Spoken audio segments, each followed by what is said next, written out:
Salut les gars, j'espère que vous allez bien. Salut Mike. Salut les amis. Alors aujourd'hui petite session express, vous voyez là il fait super beau aujourd'hui, mais cette nuit, la nuit passée, il y a eu des orages absolument incroyables, il y a eu des petites inondations dans la région, mais il s'est passé quelque chose d'assez spécial.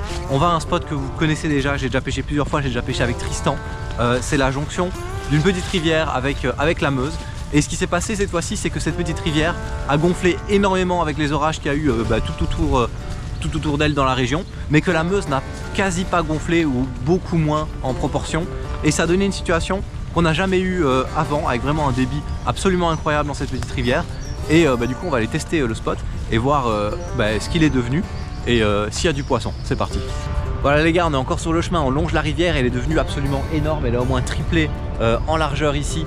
Du coup le débit va être absolument monstrueux à l'embouchure là-bas au bout. On va voir ce que ça donne, on continue notre chemin.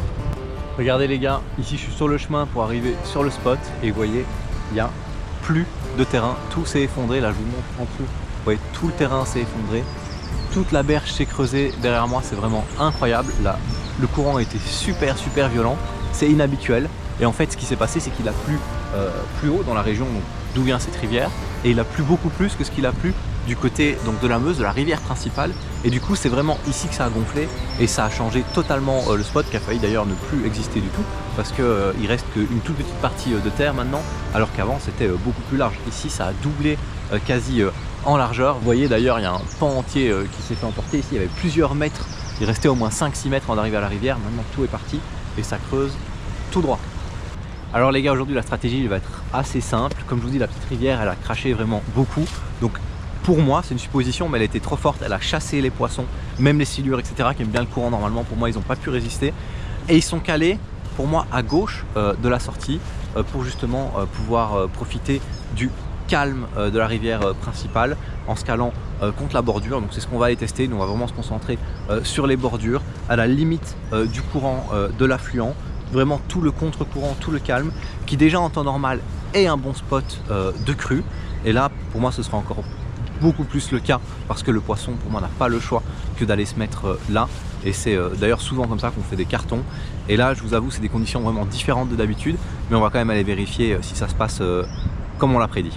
Pour ceux qui se souviennent, je suis déjà venu ici plusieurs fois, dont une vidéo que j'ai fait avec Tristan et je vais vous mettre les images comparatives de drone si j'en retrouve pour que vous voyez vraiment la différence entre ce que c'était avant et ce que c'est devenu maintenant.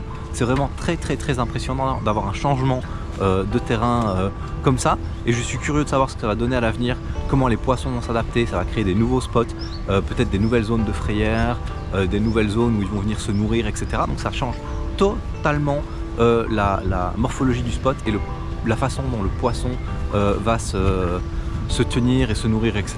sur la zone. Ah, elle est belle. J'essaye avant même de m'approcher.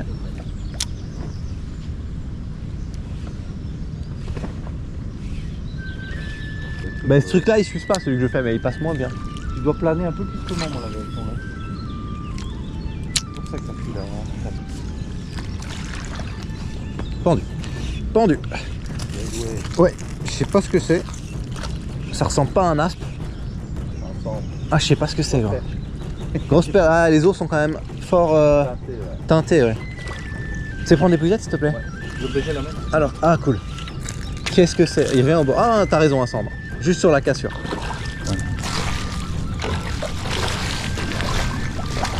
Ouais. Vas-y, yes. Premier poisson, fallait bien attendre qu'il se déclenche. Fallait juste attendre qu'il se déclenche. Bon voilà les gars, on n'a pas eu de l'action directe, là ça fait déjà une bonne heure qu'on essaye l'endroit. Alors une heure pour un si petit endroit, c'est quand même déjà beaucoup. Mais en fait ce qui se passe, c'est qu'ils sont pas toujours ici dans le calme. Le courant du cours d'eau principal est pas si fort que ça pour une crue. Et du coup pour moi ils peuvent rester dans le courant. Ce qui a vraiment été violent, c'est le courant de l'affluent qui est là derrière moi. Et là, lui, il a vraiment tout dégommé. C'est assez rare comme situation. Et donc, du coup, la façon dont les poissons se positionnent, etc. aussi, c'est assez difficile à comprendre. C'est pas dans nos habitudes. Mais voilà, à force d'essayer, quand même un magnifique petit cendre. Hop là, un magnifique petit cendre. Pas très gros, mais à mon avis, ils vont arriver par plusieurs. On va voir, on va rester là la journée. Et je pense qu'on va en faire à plusieurs moments des groupes de poissons, soit des groupes d'aspes, soit des groupes de cendres et peut-être un glane si on a de la chance. En tout cas, celui-ci m'a fait bien plaisir, pas très long, bien gras en tout cas, et je vais le remettre à l'eau direct. Allez petit, retourne à l'eau. Bon les gars, j'ai mon petit bâton avec moi et je vais vous montrer ce que j'ai prévu pour la session. Première boîte pour ce genre de conditions. Boîte classique, donc quelques blics, classique chrome, j'aime bien, ou chartreuse si les eaux sont plus foncées. Les perches pour plus de vibration, évidemment. Un petit flash vibe si jamais il y a du poisson en chasse, mais j'ai pas que ça en stock, j'ai une autre surprise avec moi. Si jamais je tombe sur les perches, les petites créatures, donc là un petit finesse filet ou un petit tube si elles sont en train de chasser vraiment dans les chalots et dans les calmes, mais pour ça il faut que les eaux soient assez claires. Si jamais j'ai du poisson qui chasse très loin dans les courants, j'ai la lame pour aller les chercher et les spintails, mais ça c'est plutôt pour les aspes. Et alors la petite nouveauté, je sais bien que ça peut paraître bizarre de les prendre ici, mais hop, les sticks. On n'est pas encore en été dans des eaux comme ça brunes de crue, on se dit que ça fonctionne pas. C'est déjà arrivé. Je vais pas vous mentir, ça arrive pas tout le temps, mais c'est déjà arrivé que les aspes vraiment pètent un câble à ce moment-là et chassent dans tous les sens. Et là, c'est bon d'avoir un stick bait avec soi. Honnêtement, ça va probablement me servir à rien, mais on sait jamais, ça peut arriver d'être vraiment dans une frénésie. Donc dans ce genre de situation, je les ai toujours avec moi. Donc voilà, ma petite boîte, du fluoro en 25, 28, 35 si je tombe sur pas mal de silure actif. Et je suis bon pour ma session. Oh c'est gros, c'est un gros truc ça. Un aspe? Ouais, je pense bien. Un gros aspe hein.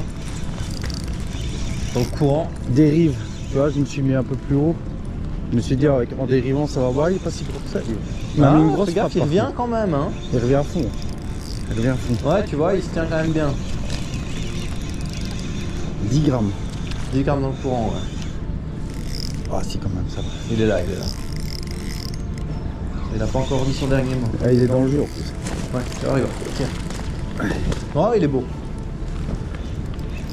C'est un aspe hein. Ouais c'est un bel aspe. Je pense que c'est celui qui était en train de zoner là. Qu'on voyait chasser là. Ouais. Oh il est va beau. pas trop loin, va pas trop loin. Hein. Ouais sinon je vais disparaître. Allez hein. Ah. Vas-y. Allez, il est rentré. Il est absolument gras. Ouais, il est ultra gras. Ultra gras. Voilà, magnifique aspe fait en plein dans le courant. J'ai changé de technique, j'ai décidé de dériver avec une grosse TP de 10 grammes et un perchade qui fait plus de vibrations. Et il est vraiment venu me prendre à la fin de la dérive. Il est venu taper dedans. Les gros coups de tête typiques de l'aspe.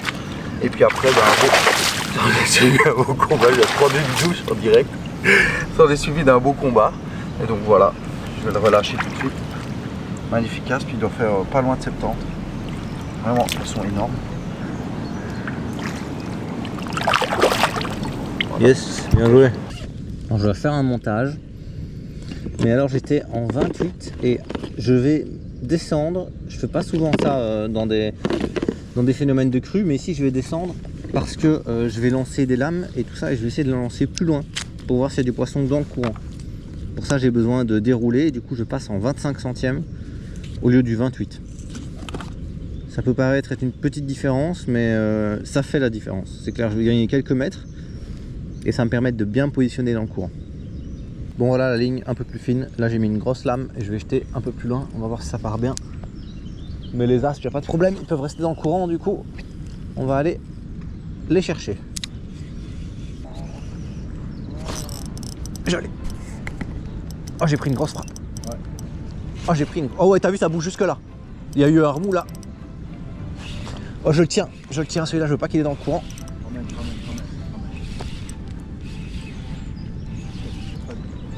Ouais c'est bon, je passe comme ça, ouais parfait. Oh la frappe que j'ai pris. Je sais pas ce que c'est hein. Tu penses? Là ça revient un peu. Un gros. C'est un gros aspe je pense.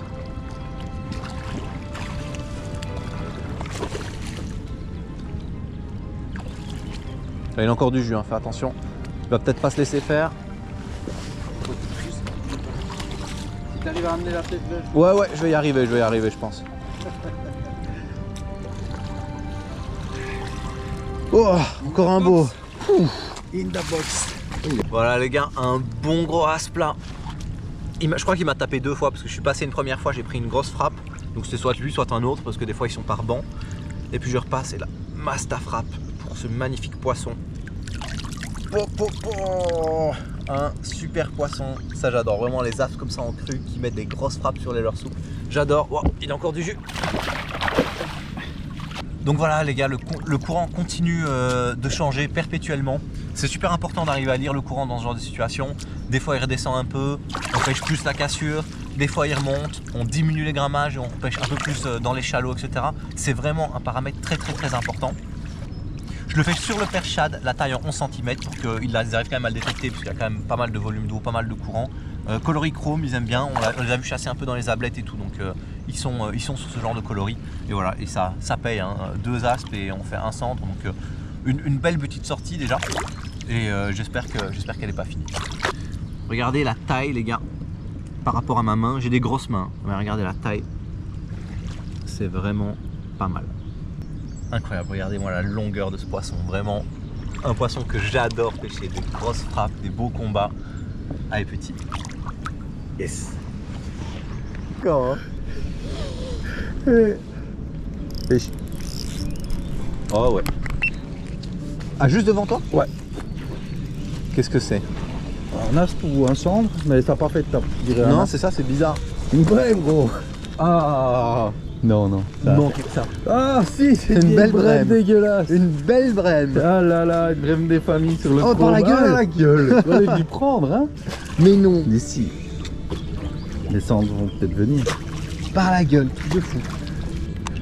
Voilà. Et voilà, sur le Quelle chrome. famille quoi. Elle est un peu dorée. Ouais, un peu doré sur le ventre.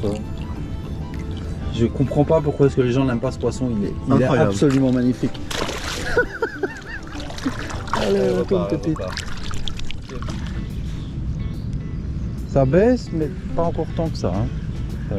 Très léger. Ouais, mais si tu vois, c'est des Oh, périodes. piche. Ah yes. Oh, ça c'est. Oh, par contre, ouais, c'est un astre. Attends, va falloir que je ramène. Je pense que je suis sur ta ligne. Attends, je ramène. Ouais, je suis sur ta ligne. Bon. C'est un aspe? Ouais, je pense. Ouais. Il est venu me prendre quand j'étais en dérive. Donc je Ah ouais, un suppose bel que aspe oui. encore. Ouais, c'est encore un beau. Hein. C'est encore un beau.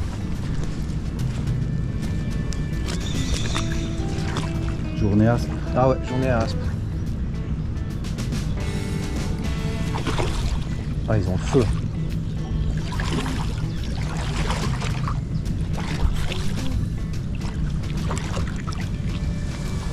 Et c'est rentré. Yes. Encore un coup en dérive. Un gros coup de tête caractéristique au moment de prendre le leurre. Un bel aspe. Soixantaine de centimètres, peut-être un peu moins, 55. Encore sur le chrome. Ouais, Ils sur veulent le bien pitch, ça aujourd'hui. ouais. Hein. En 7 grammes. Petite dérive dans le jus. Et on prend un bon coup de tête. Il part dans le courant. Et voilà. Yes.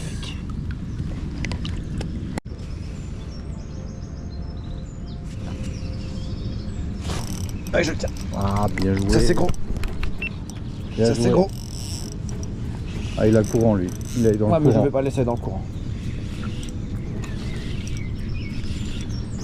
Vas-y, Je le ramène. Ouais. Ouais. Il revient. Oh, il m'a mis une Ah ouais, j'ai vu la frappe. T'as mis Wow. la canne en PLS direct. Ah oui, il est là. Pas un gros de nouveau. Non, mais il a pris le courant direct. Il traîne Ouais, le courant, direct, en fait, il est hein. parti C'était comme ça. un glane. J'ai cru que c'était un glane celui-là.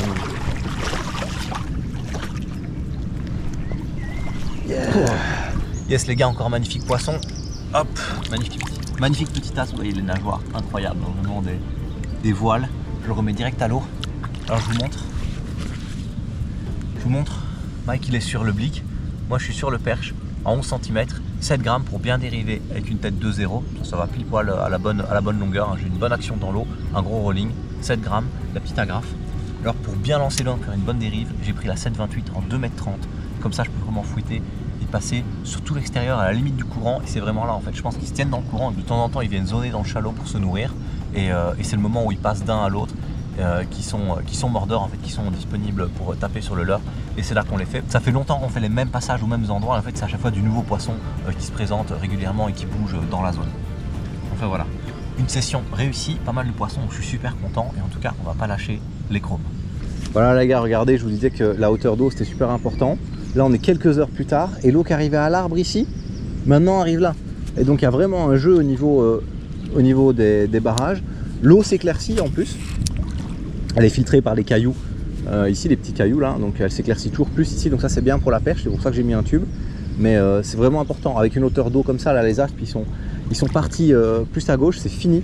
Maintenant s'ils relâchent, vous voyez qu'il y a le courant qui remonte, c'est pas nécessaire que ça remonte jusque là, mais c'est le fait que ça pousse, ça va les ramener en fait. Même si ça remonte que de 10 cm, c'est déjà suffisant, il faut juste que ça repousse dans l'autre sens et ça va recréer de l'activité. Donc c'est un paramètre qu'il faut vraiment prendre en compte. Et je vais dire, il faut le prendre en compte partout. Ici, moi, je le prends en compte avec la sortie du barrage, mais il faut le prendre en compte en Hollande, je le prends en compte avec les marées, par exemple. Ça peut être aussi le mouvement d'eau avec le passage de péniche. Ça peut être vraiment plein de trucs, mais le mouvement d'eau, c'est vraiment un facteur clé dans l'alimentation et dans le positionnement des poissons, que ce soit en canal ou en rivière. Bon voilà les gars, fin de cette petite session express. Pas mal hein Mike, au final, pas forcément ce qu'on attendait. Enfin, on s'attendait pas à quelque chose de précis, on savait pas trop comment ça allait donner. C'est la première fois qu'on a des conditions pareilles. Mais au final, les aspes toujours au taquet, les cendres toujours là. Après, je vous cache pas que là on est normalement sur la fin de l'arc pro des cendres, donc on va pas aller pêcher le cendre.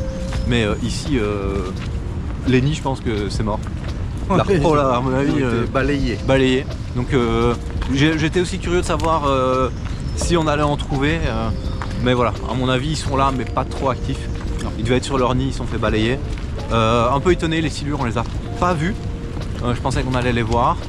Et les perches, quand les eaux seront claires, à mon avis, on en refera.